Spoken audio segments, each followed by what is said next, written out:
Hello and welcome back to the I'm Glad You're Here podcast. I'm your host, Greg Sharp. Today's episode is Erich Laux.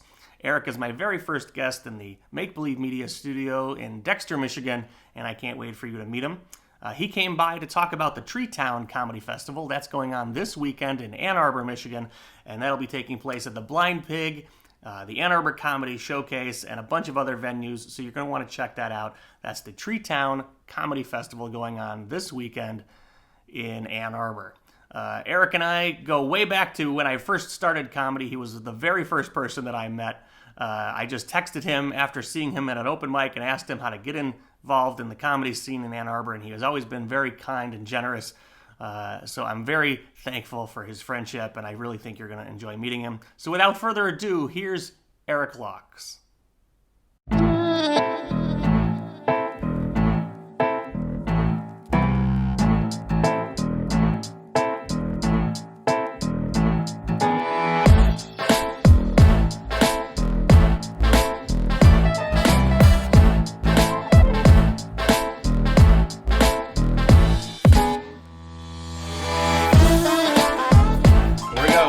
Erich Laux, I'm glad you're here. Thanks for having me. Thanks so much for coming out, man. You're the very first guest here in the Make Believe Media studio. It's a nice place you got here. Hey, thanks. Yeah, I crammed as much crap into this little tiny space as I possibly could. I mean, you nailed it. Yeah, this wasn't even the intention when I got the space. Mm-hmm. I just needed a place to work, because I've been working from home. Yeah. And that hasn't been working out. So, so I needed a place that I could just go to, set up shop. And, I used to go to the bar. The bar had free Wi-Fi. Uh-huh. And I haven't been going to the bar very much lately, so I needed a space of my own. So that's all this was going to be. And then I got in here and I started setting up curtains and stuff, and I couldn't stop.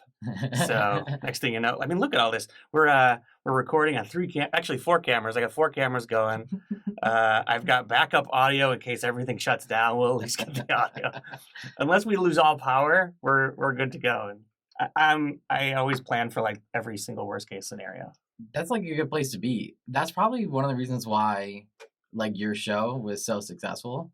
I feel like you like planned well ahead of time, especially for a weekly show when most showrunners are just like, let me find a venue that I can just like show up and turn on the mic. It's like you could have done that and it would have been a show, but it wouldn't have been nearly as good of a show where it was when you were like, all right, I'm going to show up, I'm going to set up a professional looking stage and tear it down every week. I told you, it's a sickness. I don't know. There's something wrong with me. Yeah. Because I can't do anything like halfway, but that means I also like, where do I stop? And I get obsessed about stuff, and I spend way too much time and money on silly things, and I'm sure a lot of people don't understand. I mean, obviously it was a very successful show and the comedians appreciated it. So I don't feel like it was like effort that was wasted. No. But if anything, the comedy scene needs more people willing to put in that like above and beyond effort. Absolutely. I totally agree with you. But nobody should feel bad if all they're doing is showing up and turning a mic on. That's true. Because, I mean, for what we're making to do this, yes, it's a lot to ask out of anybody. That's true. It's just sometimes I feel like, in general, you can have something good, and with like a little bit of extra effort, you can make it great. And I feel like a lot of people don't realize that. So they're like right on like a precipice sometimes. Yeah. And for whatever reason, that's like good enough almost. Which like it is good enough, right? Like stand-up, like open mic stand-up comedy is just open mic stand-up comedy. There's nothing like it's not gonna save the world. So our friend Andrew Yang runs the show at the Blind Pig. Yeah. And he agonizes over it. Like he'll come up to us after every single show. I was like, I'm really sorry about that. Yeah. And we're like, what are you talking about? We're just happy to have it's like a real stage with a real mic and a real crowd. Yeah. As open mics go, man, that's a killer place to be every single week, and he always feels bad about it. Literally this past Monday, instead of it being standing room only, there was 2 open tables. It was still full. It was still a full show. But normally it's like we literally run out of stools for people to sit in. Right. So the fact that this one show had 2 open tables on this one random Monday night was like too much for him. It's shameful. Totally shameful. He's actually here tomorrow. I'm bringing him in tomorrow. We were talking last night. Yeah. So you're here to promote with the comedy festival. We're gonna get into that later, but I don't know what he's planning on talking about. But I'm not letting you guys both do it. Well, he is on the comedy festival this year. Yeah. But he's not. He was producing. It was too stressful for him. So this year he Why is that not surprising? Yeah, that's everything's too stressful for him. Yeah, so he's always stressed out. He's not producing this year. How does he have a small child? Yeah, that I have no idea. No, I'm excited that of all the people for you to to be the first person here. I mean, you were the first person I ever met in comedy. That's very funny. Yeah.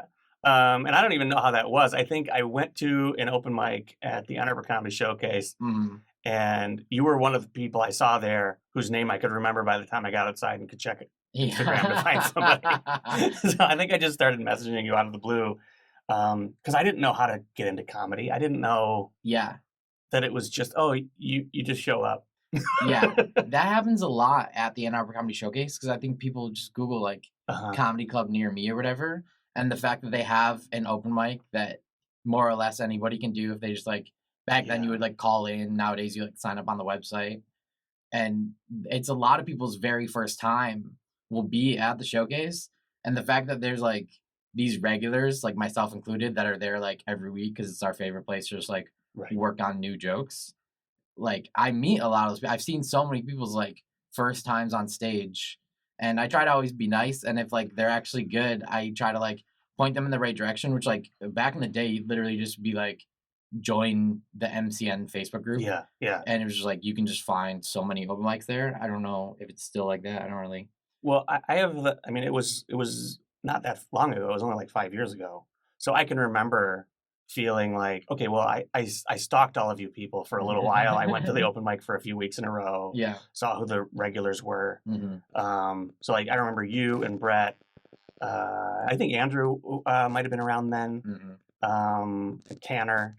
Yeah. So I remember thinking, okay, well, these are the guys that like, not that you guys like running the show or anything, but it was like you were all around regularly. We were staples. We were there. So it felt like, okay, these are the people I have to hang with. I remember Pat Sievert was one of the people I remember watching on one of those first shows, thinking, if like he's so talented and it's so crazy. Unique, and it's like, how do you find that unique voice? Yeah, and even back then, he would always have like the final spot on the open mic, and he would just crush every time with his like strap in "Daddy's gonna land this plane" as his opener, and it murders every time. It's funny. Well, because of the way he delivers it, everything he says, because of the way he delivers it, has this extra layer of just hilarity to it. Oh, he's doing a bit now. He did it at the comedy festival up in Traverse City, where somebody asked him if that's a character that he's doing. He's like, if this was a character, why would I choose this as my character? So it's incredibly unique, and it's impossible to mimic it in any possible way. Yeah, which is one of the cool things about like being involved in the local comedy scene is like you get to see talent like that. Yeah. And you get to see these guys like regularly, like seeing a comic that funny, like work on new jokes is so exciting because it's like, I don't see him that often, but let's say like once a month or whatever, if I go to Max or whatnot, it's like, oh, I can't wait to see what Pat's working on right now because I know it's going to be hilarious. And then it's cool when like, you know, he puts out his album or whatever and like everyone can kind of like see the finished product. That's like an also cool thing. Yeah. But there is something cool about like being in the community and just like seeing comics you really like work on new stuff. It's like adds a little layer of excitement that I think like people who don't regularly kind of like go to comedy shows, I feel like don't really like realize that's kind of like happening.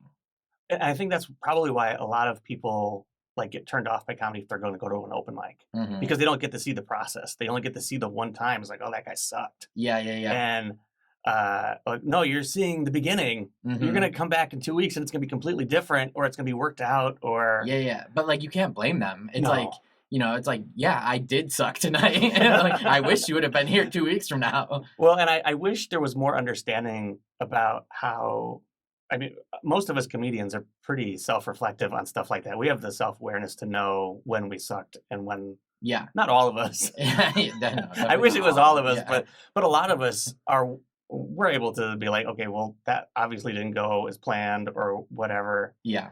But like you read any comments on any video or whatever, it's like, oh, well, that obviously wasn't very funny. So I don't know why people are posting open mic jokes on their YouTubes anyways, but Yeah. always that doesn't come through or it's not an understood part of the process. Yeah. That the only way to work out a joke is to just get in front of people. These are real people we're working Mhm. out in front of, Yeah. whether they're paying or not, or whatever the show is. Yeah. So I don't know. I think as more people start to appreciate comedy, whether or not this is comedy's golden age or second golden age, or whether we're on the decline already, there's a lot more comedy fans, it seems, these days that are starting to understand at least that part of it. And they're not just out there to watch whatever special is coming out. Yeah. But at the same time, I can't blame them. It's like if I want like if I'm gonna watch a piece of comedy, I want it to be good. If I'm gonna watch an hour-long Yeah. special, I don't want to see. I don't want it to seem like half baked or something Yeah. like that. Yeah. Or even if I'm going to a club on a weekend, I'm paying $22 for a ticket. Yeah. There's some expectation that even if they're going to throw in a chunk of new stuff in the middle, and I still see comedians announcing that for some reason. Yeah. It's like, oh, I'm going to do some new stuff right now. It's like, oh, why would you tell me that? Yeah. Why not just do it and see how I react? I see. Yeah, that's just like I've seen a lot of different opinions on that because Tony Deo is a headlining comic Mhm. and he will wait till the check drop, which is always the worst moment in the show because like people are distracted, people are Yeah. paying their bills and whatnot, and he'll break out a piece of paper and just like. Well, he's like, well, you guys are kind of half distracted right now, anyways. Like, this is the perfect time Yeah. for me to do like my roughest premises, which is like makes sense. And so it's like everyone kind of has their own like kind of views on it. And it's like the funnest part of doing comedy is like getting a new joke to work. Yeah. Like when you crush using old jokes, that's also fun. But it's like if you can crush doing new jokes, that's way more fun. Oh, absolutely. The dopamine hit of writing something on the way to the show and then saying it out loud and it'd be like, oh, they thought that was funny too. Yeah. Man, there's nothing like that. Yeah, it's crazy. So I understand that like wanting to like couch your new jokes or kind of like brace them or like I don't want to lose them, but I do want to do these. Yeah. So I don't know. There's a lot of different like ways to approach it. Being like just saying you're gonna do it isn't the most subtle way. I just think whenever you give the audience an out, they'd be like, okay, Mhm. well, that wasn't supposed to be good anyway, so I'm not gonna give her the satisfaction of laughing at that Yeah. whole section. Yeah. I don't know. It was a lesson that I learned long ago. I don't remember if it was in a class or whatever. Mm. But it was, yeah, don't just always appear that you're in total control of everything and Mhm. whatever. I don't know if it works. It works sometimes, it doesn't, but There's there's so many just like different styles of comedy, right? Where it's like there's the people who like part of their onstage persona is like seeming nervous or something, like almost like the Mitch Hedberg kind of like yeah. having his hair in front of his face, where it's like so things that will like work for some people, like some people are just like if they're like, oh, I'm gonna work on some new stuff now, and it's kind of like they have kind of a timid persona or something. You're like, yeah, that makes sense why you'd be doing that. But somebody who's like over the top confident all the time, like if they were to do that, that's definitely way weirder Yeah. and it wouldn't match the onstage persona. So it's like comedy's such like a unique like person by person basis thing that I I'm know not it's sure hard to get into what the rules are. There aren't any there aren't rules, any really. rules anymore. And people used to try to enforce them, and now like anytime I hear somebody like try to enforce a rule on other unless it's like do your time, I'm Yeah. like that's dumb. Yeah. Even just like there's still people being No, like it doesn't apply to me. yeah, in there's that still same people way, being yeah. like, oh, like you can never wear like shorts on stage, and it's like, all right, there's There's- comics wearing shorts in their Netflix specials. It's and like, yeah. I think they know better than you. Or it didn't stop them, Yeah, right? literally. So like, oh no, they'd be so much further along if they didn't wear And- shorts. Yeah, It's yeah. like it's further along than a Netflix Yeah, special. I don't know Gabriel what that is. Iglesias would he'd be selling out bigger Oh, stadiums. Because, I don't know, Dodger Stadium, not very big. Yeah. It's only 55,000 people. Yeah, it's like so there. Yeah, there's no rules in comedy. It's very punk. Yeah. I like it. Oh, that's a good way to put it, and that's probably why it appeals to you. Oh, 100%. Yeah. Yeah, I mean, my first time ever running a show was I lived at a hippie co-op in college, and so there's like 49 of us in one house, and we used to do like local shows, like just bands and stuff. And I remember thinking like, if we can get these like bands to come through, like some of them are on tour or whatever, we were just like trying to get them enough gas money and like a couch to crash on so they can make it to the next city or whatever. Yeah. We're just like, if we can like do these local band shows, we can do local comedy shows. And then we started doing it. I didn't realize till like way after that, like other people were doing the same thing. Oh, but of like course. at the time I was like, I made up comedy house shows. And then it's like East Lansing's doing the same thing as us. Yeah. Uh-huh. No, But- we all think we're inventing the wheel somehow, but Yeah. But he was literally like, you hear stories of like bands playing house shows or whatever. And I remember being like, we can do that with comedy. Like Yeah. we can have this kind of like punk approach yeah. to doing comedy. And I still run basement You shows. still run a show out of your basement. Yeah. That's a good time too. I came at the end of the last one. Yeah.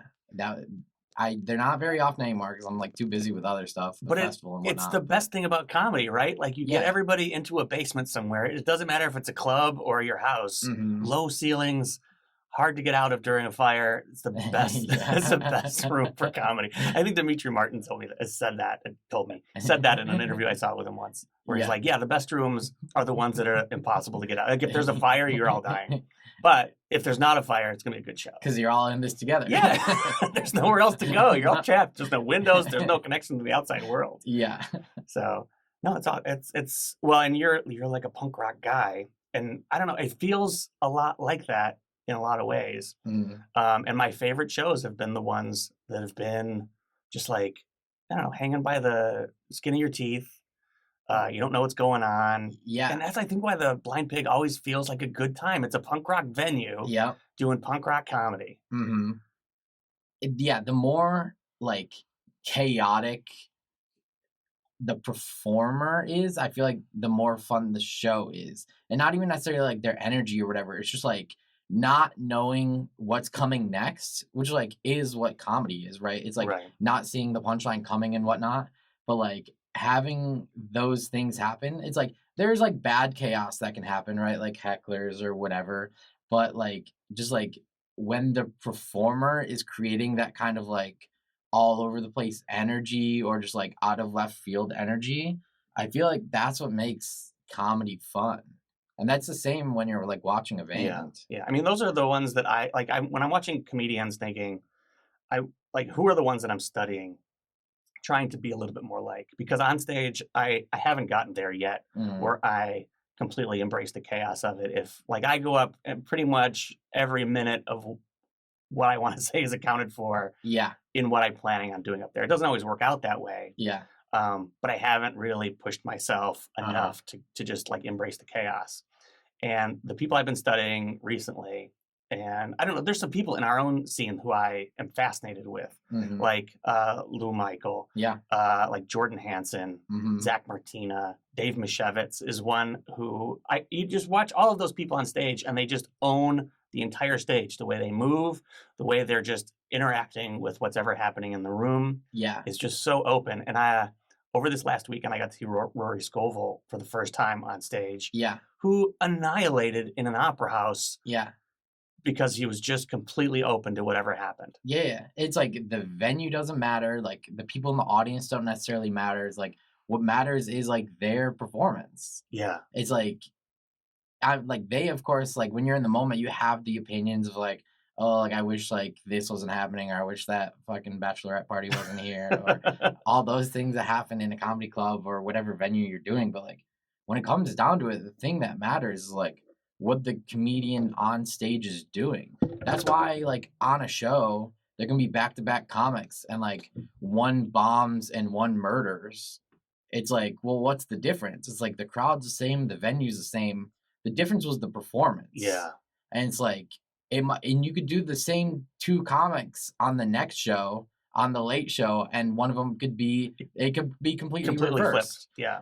But it all comes down to like that particular performance. And there's things you can do. It's like, oh, I should have done these other jokes or like what have you. But like, it's all individual. It is all individual, and like we just said, there's no rules. There's no who's going to dictate to anybody how they should be on stage. as somebody who's booked shows now, I found that I was looking for specific kinds of comedy, Hmm. and it wasn't until I started looking outside of that little box that you start to experience I don't know, some new things, something that you wouldn't have been open to necessarily. Yeah, especially for a showcase style show. The Hmm. more like stylistically diverse the show is, the better it tends to be. Absolutely. Because even if you have like a group of people who individually are hilarious, if they're all in the same kind of like style or like delivery, back to back to back, it's just like, all right, that was like a fine show. Right. But if you can book just like people who are like very wildly in like delivery and just like personalities, it's like that show feels like a ride. You're Yeah. like that at the end of that show, you feel like you're like, wow, we saw a whole show. Uh-huh. And it was just 8 comics doing 8 minutes, but there's something about that like diversity of styles Right. that can like really make comedy cool. I remember I booked a show, and I don't remember who else was on the show, but Andy Beningo Mhm, was, I think, the closer of mhm, that show, who is as clean as you could possibly be, mhm. like crystal clean, like zero swear words, zero adult humor, whatever. It's completely clean, Yeah. and it's masterful in the Mhm. way he does it. And there was a couple of people before him who, quite frankly, were the opposite end of that spectrum. And even for that crowd, I mean, it was in a bar, so it wasn't jarring to them. Yeah. Um, so why would it be jarring to anybody? I went in there with a bias, thinking I have no idea how this is going to go, Mhm, because there's a wide variety of comics here, and of course it went great mhm. because most people are able to say, oh, this is a different person who has a different style of talking, and whether or not they're funny is the only thing that matters. Yeah. And even if especially if they're the openers, if they don't like them, they're like, "Alright, Yeah. well, it's just the opener. Yeah. I can wait." It's a bigger problem if they don't like the headliner, where it's like, I've seen that too. I have too. Uh, I do want to. So I'm calling this podcast "I'm Glad You're Here" because Mm, I'm glad you're here is something that has sort of like permeated everything I've done in comedy so far. I like talking to people about their story, about how they got to where they are, mm, because I think we all have a different story, and um, I don't know. There's young people in our scene, and there's older people in our scene, and we all end up sort of at the same starting point, no yeah, matter where you are in life, yeah. and it's completely different for everybody. So I like hearing how people started doing comedy. Do you remember your first open mic? Uh, yes, sort of. So, I started at the University of Michigan. Um, they're they do a thing for all, like, the student organizations where they all, like, set up tables on the diag, like, right on the center of campus, and I was, like, walking around and I found there was a stand-up comedy club, and so I was like, "Oh, I gotta go and see what that's about." So I go to the first meeting, and it's just, like, the most hilarious people I've ever met, and just, like, riffing jokes. It's like you would, like, write stuff and then just, like, present it, and it wasn't really an open mic, it was more of, like, a writing workshop, but you were, like, working on your own material, Yeah. but, like, helping other people tag. I laughed so hard that first meeting, I was like, "Well, I gotta go back next week." And then it's, like, kept going back, and then, like, a month or 2 into the semester, they're like, "Alright, so we're gonna have our first show," and I'm like, "Oh, no, I guess I'm in it now." I better, like, organize these into, like, an actual 5-minute set. Yeah. And then so we just had, like, these shows at the union and at the Michigan League, we would do, like, 1 or 2 per semester, and we would just, like, all invite all of our friends, just, like, pack out they were, like, these some of the most fun shows I've done to this Do you day. still keep in touch, or do you remember anybody else who was in that club? Yeah, for sure. I'm still friends with, quite a few of them. Some of not that many are still doing comedy, but some of them are. So Dan Getman, out of Madison, Wisconsin, still doing Mhm. comedy. Caitlin Chekarowski out of Chicago, Oh still doing wow. comedy. That'll be cool. She's coming back to Ann Arbor for Treetown Comedy Oh, Festival that's this year. amazing. So that'll be really cool. She's one of our featured performers. And then so those were like some of the people who were like in my era, and like Yeah. even the ones who don't do comedy, I'm like still friends with, and like a lot of them live in Chicago, and I'll like hang out with them while I'm there. But yeah, so I started just by like going to those. like comedy meetings. It's a really interesting way to get in, right? Yeah, Like, because most yeah, people don't think of it that way. I mean, I just told you, for me, it was just to text you out of nowhere and be like, I don't know what to do. yeah. And then by my sophomore year, we were, or I guess like at the end of my freshman year, the two people who were in charge, like co-presidents, were like graduating. So they're like, we need new presidents. And like all of a sudden, I'm just like the president now, not because I was funniest, just because I showed up to the most meetings. And they're like, this kid has his shit together. We can have him and Christy and be co-presidents, which is like cool, you know. And so then I like was just president of this club for like 3 years and just like scheduling the shows and like making them happen. And so it wasn't until like towards like I would do the showcase of the open mic once in a while, but I viewed it as this like big thing. I was like, all right, I'm gonna like work on these jokes at all of these shows that we put on for ourselves at like, you know, affiliated with the university. And then it's like once I got like 5 minutes, I can like take it and like debut it at the open mic at the Ann Arbor Comedy Showcase. I viewed it as like a big deal, which is so funny because like now that's like my number one place to just work out the newest of new jokes. Right, But right. it's the same place. But you know, I just like view it so differently now because it's like 10, 12 years later, Sure. whatever. And But I think I romanticize comedy clubs in the same way. yeah, And it doesn't really matter if no, I mean, obviously the Comedy Showcase to me is a legendary club, yeah, just because of the names of comics that have come through there. But we're really fortunate here because we've also got Ridley's yeah, in Royal Oak, which is I don't yeah, know, for a Midwest club, it's about as big as any club. yeah. There's not that many 400-seat clubs, No, and the fact that like it sells out regularly. Like if you get a weekend, like your early Saturday show is like high probability of being sold right. out. It's like you Like, like where do you get that opportunity? yeah, where else are you gonna perform in front of 400 people like this? So it's not lost on me how fortunate we are here to sort of have those opportunities. But I'm Mhm, the same way, that I still romanticize even the open mic at the showcase as mhm. being like, oh, I don't like bringing out my Yeah, unproven material out for even, like, I don't know, whoever shows up to that mic on a Wednesday night. yeah,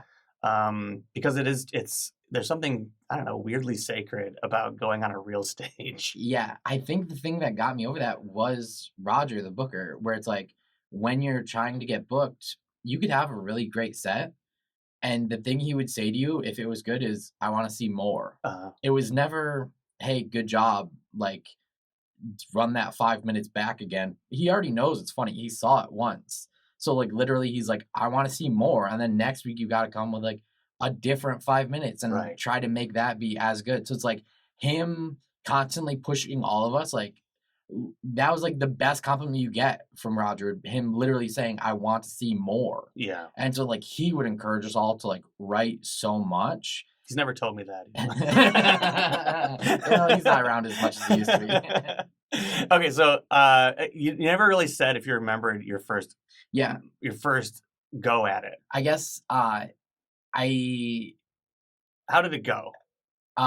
so I do remember my first show that like we put on like when I was like in that student club, and it went like super mediocre. Like Okay. I got a lot of like chuckles, like every no punchline bombed, but every punchline just got like polite chuckles. Okay. But like in my head, I was like, every joke hit. Right, that's success. Yeah. Right? Like, if you hear anything that is positive, to me Yeah.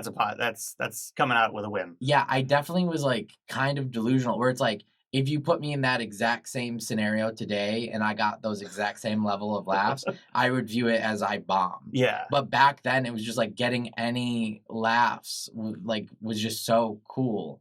I remember my first one was at the Blind Pig, Mhm. and I had some people there that were there just to see me. Mhm. And that was 5 years ago. That was before the Blind Pig show was anything. And Yeah, yeah. it was basically It I was brought, before Andrew Yang even yeah. started it. Yeah. Or like, took over. And so like half of those people were there to see me, and I felt like I did well. Mhm. But it was all the material that I'd been writing since I decided to do it. So it was over a couple of months that I got my 5 minutes down. Mhm. And then like that level of confidence that I had going into, I think the very next week, or it was like 2 weeks later at the same place, where I bombed my ass off with 5 new minutes Yeah. that I was like, oh yeah, I can do this. And then I brought out 5 minutes of all new stuff. Yeah. And none of it hit. And I didn't have any of those people there with me that night. And it felt like death. Yeah. So do you remember your first real taste of failure? Because I love that I've talked to a number of people who have been like, yeah, the first one was went pretty well, and then the second one I crashed back to earth. Yeah. So I'm not sure if this was the first time I ever went to the Unclub in Ipsy, but it used to be a little black box theater, like maximum 20 seats in the back of a used clothing store, like a thrift store, like kind of thing. And that used to be the Unclub, and it would be every Sunday. And I remember like uh I was probably like 21, and I was like, oh, what? There's an open mic in Ipsy that I can just like go do every week. And so me and some of the other like UMich kids started like carpooling from Ann Arbor to Ipsy every week to do that mic. But I remember it was like, it felt low stakes, but it also felt like kind of professional because they had like a super bright spotlight. It was like set up in kind of like tiered chairs because it was like a real like black box theater, but it was like so small. And I remember like it must have been the first time I was ever there. The light was like blinding, and my first joke didn't hit. And then it's like you're like looking out and you're like, why is this light so bright? I can't even see the people, but I can hear they're not laughing. And then I tried to do the next joke and that bombed. And I just like, it started just like staring at my feet because I'm like, at least I'm not getting blinded anymore. And I just like bombed my way through, and it definitely sucked. But I remember being like, somebody else who I was friends with had a good set, and I was like, fuck, like I gotta come back. It can't end like that. Yeah. I gotta come back and like actually do well. And then I started going back every week, and it took me a while because I was so used to performing for like only college kids that like it took me a while to like write some more like relatable material or whatever, that I started like doing all right at those shows. And that was when I first kind of like entered in like the greater Michigan comedy scene, as opposed to like just like the bubble that I had been in previous to that. Yeah. But I just feel like most people look at bombing as like from outside, bombing looks awful. It is awful. I mean, it is awful, but from somebody who's not in comedy, it looks like this is why I don't do comedy. Yeah. This is complete death. I feel every part of this person's anxiety watching them struggle on stage. Yeah. And I keep saying this. I've been doing it for 5 years now. I love bombing so much. I mean, not that I look forward to it or anything, but it's like I get so much feedback now. It doesn't matter if I bomb or if I do well. Yeah. I'm just looking for the feedback. So now it's like I learned how to bomb so hard when I was running my show because I did it almost every week. Yeah, and hosting a show will make you a lot better comic. I'm so grateful for that opportunity. I got to go up first every week for 75 weeks in a row and try out new material almost every week. And it was death every week. And not that it was, that's just the way shows go. Going up first at any show is always harder. Yeah. And it just thickened my skin so much against it that I don't mind it anymore. It's like it just happens. It's just part of the process. I don't think I'll ever get to the point where I'm like okay with it. Yeah. I just like get sweaty. I'm like, what can I do to get out of this? And I don't do this as much as I used to, but I was like so like you're right about like wanting feedback though. Yeah. And I used to open every single set with the same joke just so I could get a barometer where it's like, all right, well, the joke I do every time was like got like a 5 on the laugh scale. And so I'm like, I guess that's like about as good as I'm gonna do for this crowd, like my best jokes. So it's like if I had a new joke that did better than that, I'm like, wow, that is a keeper. And if I did jokes that did worse than that, I'd be like, well, that needs work. And if it got about the same, I'd be like, well, it's probably an okay joke. But like if, so I would always do that first joke. And if it did really well, I'm like, all right, this has potential to do really well the whole way through. And if a joke doesn't, I'm like, well, that's clearly that one joke's fault, or like my delivery of that joke's fault. But I would like get almost like too focused on like individual feedback from joke to Yeah. joke that like I think it definitely helped me during the time period where I was doing it, but like opening with the same joke, I must have done it for at least a year. Yeah. Every single like over 100 shows, if not like 200 shows. I just opened with the same joke every time. And so I think it helped on each individual set, but as a whole, it was not good for me because I was so dependent on that opening line Yeah. that eventually when I was like, all right, I want to stop doing that, it was like hard. I was like, I gotta like figure out how to actually start comedy Yeah. again. I think I have like 2 or 3, maybe 4 openers, like one-liner openers that I Mhm. usually start with. And those are I usually use those at like club shows, Yeah. where I need to open well. But lately I've been forcing myself not to do it. Yeah. Like at Blind Pig, I almost always try to go up there and acknowledge something about what's going on in the room. Yeah. Um, just because of what you're saying, because it almost feels like cheating if maybe cheating is the wrong word, but like if like going up there and saying, yes, this is a good joke that I know is going to work every time. And now I get to judge them based on how that, like if they don't laugh at that, Mhm. now it's like, Now the pressure's off. now the pressure's off. And I feel like I don't try to win them over after that. It's like, well, they don't deserve it. They didn't get the first one. Yeah. So I have to keep myself away from those kinds of thoughts on stage. Yeah, which is bad because like you do want to win them over. It's like you might have to do something outside of your comfort zone. You might have to do crowd work. You might have to Yeah. do whatever. But it's like you should want to win them over every time. But you're 100% right. Where it's like if a go-to joke at the beginning of your set doesn't bomb, it's so easy to be like, oh, Oh, this fuck these crowd guys. sucks. It's so easy to It's think so that. easy. I've been leaning more into this. I'm just feeling more of my curmudgeon self coming out on Mhm. stage. And I've started doing some of my even older jokes sort of as that sort of like a little bit more angry. And it's a fun little character that I'm playing with. And it's not even character, Yeah. it's my real true self. Yeah. So like a lot of my new material that I've been writing sort of comes from that perspective of like the grumpy old man. Mhm. Because it's literally the thoughts that are popping into my head these days. Yeah. And I've noticed that that's the person I love being on stage. I love when they just think I'm weirdly angry about nonsense things. And that to me is a lot of fun to play around with. But it's not connected to anything that I've done previously, which is just like I want you to like me. Yeah. And so I'm sort of going through that weird little transition on stage of learning to be myself on stage a little bit more instead of being the people pleaser. Yeah, but that is fun. It I don't and I guess a lot of people like being a character on stage, but I guess I don't think I want to. I don't think I'm an actor, right? I want Yeah. to be a stand-up comic. So it's like I want to just like obviously it's like amped up a little bit, right? I'll tend to be a little more energetic on stage than I am Hmm. off stage or what have you. But it's like uh and that's just another cool thing about comedy, right? Is like everyone has their own things they're trying to get out of it. But like for me personally, I like just being myself and like just kind of like settling into like yeah, these are like my thoughts and this is how like I want to present myself.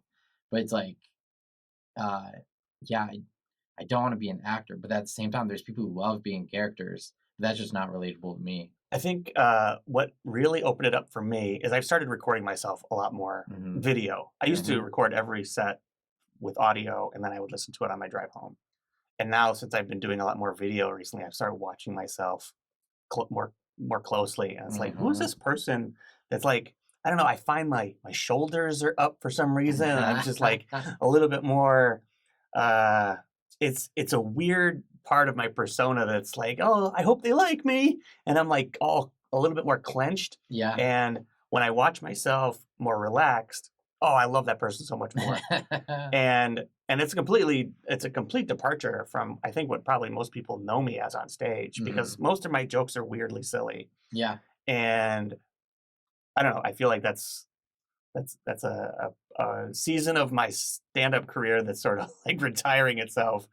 But it's fun to watch. Yeah, yeah. In the same way that like running a show will make you a lot better, watching your sets Yeah. will also make you a lot better. Like I get it can be kind of painful to do, especially like watching yourself like work through new jokes and stuff like that, or even like watching jokes that like are better now than they were like a month ago.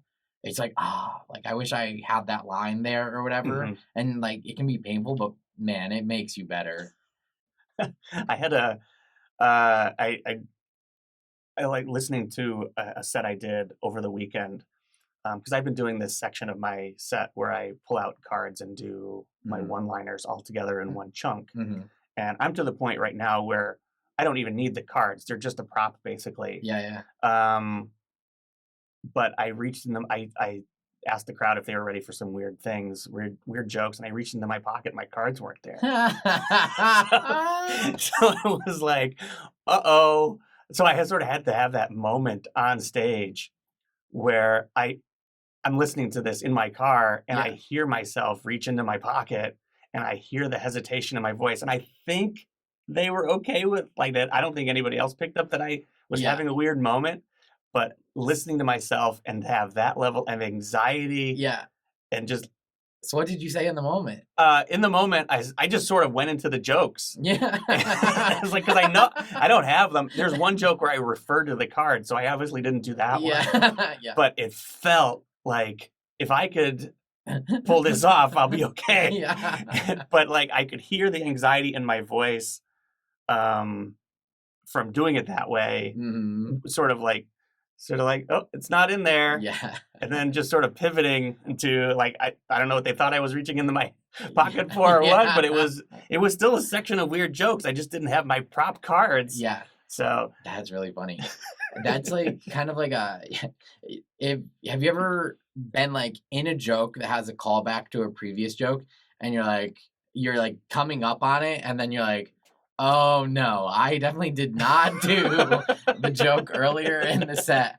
And so there's been times where I was able to like tangent to do the joke I yeah, had missed earlier to come back to hit the callback punchline. And there's been times where I'm just like, I guess I'm not doing the callback punchline. yeah. But yeah, having that feeling on stage is like definitely it like gives you a jolt. You're like, wow, I'm really, really living in the moment right now. I haven't had that experience of not. I don't do a whole lot of callbacks. I need some more, but I don't have very many right now. But I have done a longer set where I opened with a joke that's usually in the closer, like it's Hmm. usually in like chunk of closers, Yeah. and I opened with it, and then I got to that part of the section where it was like, shit, did I do that already? I think I was like talking to myself. It was like I don't remember if I did it or not. And again, it was probably one of those things where Yeah. like I'm not sure that an audience necessarily could tell that I was having Yeah. the weird thoughts running So through my did you head. just play it safe and not say it? I played it safe and I didn't say it, and it turned out that I had done it. So,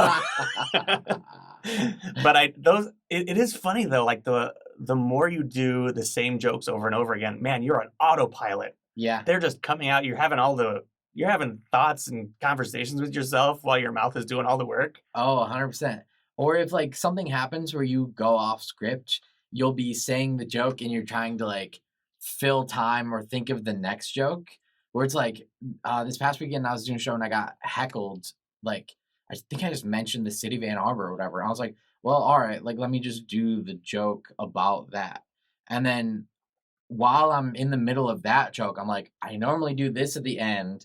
So let me like pull the other chunk that would be in the middle to go after this. I'm like rearranging the set list in my mind. But while I'm doing those like mental gymnastics, I'm still telling Yeah. the joke that like is currently coming out of my mouth, but I'm not really thinking about it. So the Ann Arbor scene, which obviously it's you're as part of the Ann Arbor scene if you represent the Ann Arbor scene. I'm the ambassador. You're the ambassador in a lot of ways to the Ann Arbor scene. I have the house where we have Well, the after parties. Yeah, but like if there's ever like a roast battle between scenes or whatever, you're always central. We did into- that, yeah. yeah. Um, and I've heard you talk about it several times, how the pride you have in the Ann Arbor scene. Mhm. Uh, Talk about it. What makes Ann Arbor better than everybody else? uh, Ann Arbor isn't necessarily better than everyone else, but what I've said in the past is like it's the best like pound for pound, and because it's not a big scene, there's only like a couple handful of like Ann Arbor Yeah, comics.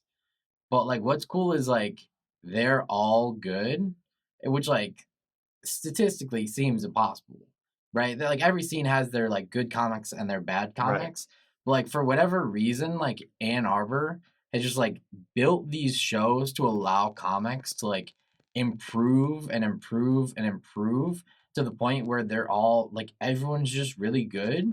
Like, especially like the new comics can get good quickly because we have these shows that allow them to like get in front of real audiences like right away instead of like struggling at like open mics with no audience members. Yeah, So I think just the thing that's cool about the Ann Arbor scene, like, is the shows itself. And part of it is like because we have the Ann Arbor Comedy Showcase and it's been there since the 1980s and it's always had the open mic and there's always been a way where you can like it can it's like any club where you kind of have to climb the ladder, right? You have to mhm, like show up a lot, you have to do the open mic a lot. Eventually you can start doing guest spots, eventually you can start hosting. But it's like that ladder is always there in front of you and you can always like do those things, and while you're climbing the ladder you're performing for like real audiences. And then we also have like our independent shows. Like every Monday the Blind Pig is awesome. yeah. It's like how do you get that many people to show up every Monday at 8? I don't know, It's the but candy. yeah, it's the free candy. I do know, I'm lying to you. That's We why bribed them with free we candy. probably don't forget. No, you're talking about something that's really the club itself being sort of like the sort of like central hub Oh, of the 100%. scene. There's something really unique about the way the comedians sort of like congregate there in a Mhm. way that you don't necessarily get at Mark Ridley's Comedy Castle, or to some Just extent, most clubs in most general. clubs in general. That's just where a lot of the comics end up most weekend nights. Yeah, for sure. Even if I do, like, let's say it's Saturday and I do another show, on my way back home, a lot of times I'll just swing by the club for the late show. Cause, like, chances are I have friends either hosting or emceeing, even if I don't know the headliner. Hmm. And a lot of times, that club, like, rotates through headliners, right? Like, every 2 years, like, they'll come back and because the comics all love that club. So it's like a lot of times it'll be like a headliner, even I've Hmm. worked with or whatever. And it's like, all the staff is so cool and like welcoming and like if you're a comic who like regularly works there they'll let you come just like hang out and they're like supportive of the scene in a way that is like above and beyond, which is like so cool. Yeah, And so it's like you're right, it is a hub where not only is it a place where we can like do the open mic and work on jokes and you can get paid to do shows on weekend, but it's like it is a place where you can like hang out and talk. Like when we were yeah, first like discussing the idea of doing an Ann Arbor comedy festival, a lot of those talks were like me, Brett, Andrew Yang, other people. Like, right. just we happen to be at the showcase. We're gonna talk about it while Yeah, we're there. in the lounge or the green room or Exactly. whatever. Yeah. Because I think it's something that I think it's unique to Ann Arbor is because the Ann Arbor comics are close to the club, Yeah. Yeah. whereas I can literally walk to the club. yeah. So that obviously that helps. Or it's just nothing against any of the other clubs. It's just something really unique about our scene Yeah. that it's a smaller city Yeah. and And I there's think a it's lot of things very I working in think it's its very favor. supportive. So it's like when there's a new comic, like we try to help them. We're like, oh, you should do these shows that we like. And it's like, Yeah. uh, trying to get new comics on like to do like the Bloom showcase or whatever. I know it's like Jacob kind of books a variety of comics, and it's like he'll get new comics to do like Hmm. 5 or whatever, and then at the end, do the more experienced comics do like 15 or whatever. It's like, or trying to get a variety of comics in to do the Blind Pig, like Andrew's like constantly kind of like rotating through a list of people or whatever. So it's like uh trying to um be supportive of all the comics in the scene instead of being competitive with all the comics in the scene, Yeah. is another thing that I think the Ann Arbor comedy scene is really good at. I think so too. And I think like, yeah, we've been accused of being like cliquey, but what's like, we're also just friends. That's So it's like, yeah, you guys all hang out with each other. And it's like, yeah. yeah, You I hang you out with your my friends. Yeah. Well, and it's not to say like the other scenes aren't also cliquey Yeah. in the same way, because Yeah. people hang out with their friends. Exactly. Because you hang out with the people that are nearby, Yeah. and it's just it's something that I got to experience from the outside, and now you're starting to let me in a little bit. So that's always nice. I feel like we were nice at the beginning. Yeah, you were. And really, we're just obviously speaking mostly in jest here. The Michigan comedy scene in general is completely, people are sleeping on us, because I think Oh Michigan. yeah, 100%. And I like to think of Michigan. I would compare Michigan as a scene to any big city scene Yeah. altogether. Yeah, like I honestly truly feel that way because like within an hour and a half driving distance from Ann Arbor, it's like you can do Toledo, who has great shows, Mhm. Detroit has great shows, Lansing has great shows. It's like Ann Arbor itself. So it's like there's all these like really cool things happening. The main difference is you have to be willing to drive to Yeah. get to them, Yeah. as opposed to like being in New York and like riding the subway or whatever. Exactly. Yeah. Well, we've beaten around the bush a few times about the Treetown Comedy Festival coming up. What can you tell me about it? When is it? It is February 28th through March 2nd. So 12 shows over 4 days. Today's a leap year, or this year is a leap year. Yeah. So we're doing a few different venues, but at the Blind Pig, we have 3 headliners. We have Demetrius Fields, who actually Michigan comic. Yeah, he started in Michigan. He actually started when he was at University of Michigan. Like, right. He's younger than me, but kind of very similar route. And he's super funny, like blown up lately, like just by making funny videos on the internet and whatnot. And he's headlined some other stuff in Michigan in the past. Like he headlined Mark Ridley's one time, and he's headlined the Indie and whatnot. But as far as I know, this is his first time coming back to like headline a thing like in Ann Arbor, which is cool because he was a University of Michigan comic. And so that'll be at the Blind Pig on Thursday, which will be very fun. And then Friday will be Emma Willman headlining the Blind Pig.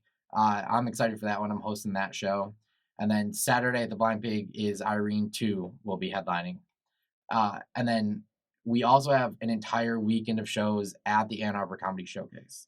So last year we kicked off the whole festival by doing a comedy rumble, which is like the perfect way to like start a festival because it's just like all of the comics can be on one show. And what an entry point for somebody wanting to be like, okay, well, what is this scene like? Yeah, you can see all the comics, 90 seconds a piece. It's like it's, in general, Comedy Rumble is just like such a fun show to like be in the audience for. And then I've never had a bad experience watching or participating in a rumble. It's one of my favorite things in comedy. Yeah, they're so fun. The whole thing is just fun. But like being able to have that as like our kickoff show and having it be like, here's like a sampler platter of all the comics. That's a really funny way to put it. Yeah. On the festival is like it's the perfect way to start. And like 30 comics. 30 comics. Yeah. And it'll be nearly every like feature comic on the fest. There's a couple comics who are like their travel schedule didn't allow them getting in on Wednesdays or whatever. But and then a couple other of our like local favorites were like nice enough to like jump in and fill the last like 4 spots or whatever that weren't filled by feature comics. But so that's Wednesday at the showcase. And last year that show sold out. Our kickoff show sold out, which is like a sold out show at the showcase is so fun. Like that venue is just so awesome. It's a great venue. Like we said, low ceilings. It's in the basement. Yeah. It's a perfect place for comedy. It's got the tiered seating. Yeah. You're all. It just feels, even when it's half full, it feels full, and when it's full, it's beyond anything. Yeah, it's so cool. And then Thursday we're doing a like showcase style show at the showcase, which will just be like 8 of our favorite comics from around the country, all on one show. So that'll be awesome. I'm hosting that one too. So that might be the show I'm most looking forward to Just because I like it'll be a lot of comics I haven't seen in a minute. A lot of friends coming back in, and being able to like do a show at the showcase and having a little more time than like 90 seconds at the Rumble, for Sure. example. And then Friday and Saturday we have Phil Hanley headlining for all 3 shows. Yeah. Which is really cool. He headlined the showcase years ago, and he said that it was like one of his favorite weekends ever working a club, and he's worked so many clubs, and so the fact that we were able to like work with Roger to like bring him back to perform at the club again and have it be a part of the festival was like a really cool thing. That's a good get. Yes, as they say. Yeah, and he's also like just hilarious and has been like blowing up lately by just posting like clips of him doing crowd work and whatnot. It's really good get. We're really excited about all the comics we have booked this year. And then as like the cherries on top, every month there's like the Bloom Meadworks Comedy Showcase, which is like just a rad show. It's like the ticket's like $10 and they give you a free drink. Oh wow. Yeah. It's just like that show is awesome, and it like sells out every month. And so we had to be part of the festival last year, and it was the first thing that sold out. It's like we sold out the majority of the shows last year on the festival. Like the first thing to go was the Bloom Showcase because it's just like an awesome intimate room. It's a deal. Yeah. And so this year we added a second one. So we're doing one of those Friday and one of those Saturday. And then there'll be like the Don't Tell show at like a secret venue. Oh, you can't tell us. You can't even tell us on this. No. But I like being in the know. We can talk after. But yeah, so 12 shows over 4 days. By the end of it, I'm gonna be dead. But but it sounds like it'll be a fun ride while it's going. So, what was your involvement last year? Last year, I was one of the producers. Okay. So it was like, it's always been kind of a team effort where I think Andrew Yang was kind of like the driving force. And part of that was because like at the time he was running the Bloom Meadworks show and he was running the Blind Pig show. And it was like, he came to like me, Brett, and Ella, and then some of our other comic friends too, and was like, I want to start a festival. And we were all like, we all agreed. Yeah. And we're like, let's just make it happen. And last year we did it on like such little notice. I think we like, it seemed fast. It was so, we'd like decided to do it in October and then like pulled it off in like the first weekend of March. And the turnaround was great. And that included like having to like book the venues and book the headliners and all that stuff. Right. The fact that the first year was so successful, like in hindsight, is crazy. Like I don't. No, and it was absolutely successful in the middle of a blizzard. Yeah. Yeah, it had its hiccups and it was still good. It was still good. Yeah, it's crazy. Yeah. Yeah, it snowed there like a foot during the Beth Stelling show last year. Yeah. It was insane. But the show was still awesome. Right. Where can people find information about this festival? TreeTownComedy.com. Treetown. It'll be in the show notes, TreetownComedy.com. I'm looking forward to it. I don't want to keep you too much longer. We do end every episode the same way, though. The name of the show is I'm Glad You're Here. You can say it into a camera if you'd like. You can say it in a weird voice. I don't care. I just...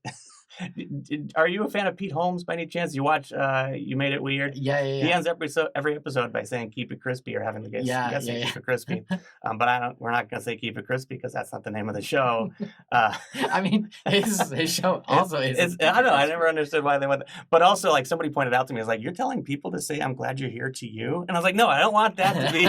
That's not the purpose of it. I'm just hoping to compile enough of these so that I can put it all together, edit all. Everybody saying it all together. But Erich Laux, I'm glad you're here. Thanks for having me. I'm glad you're here.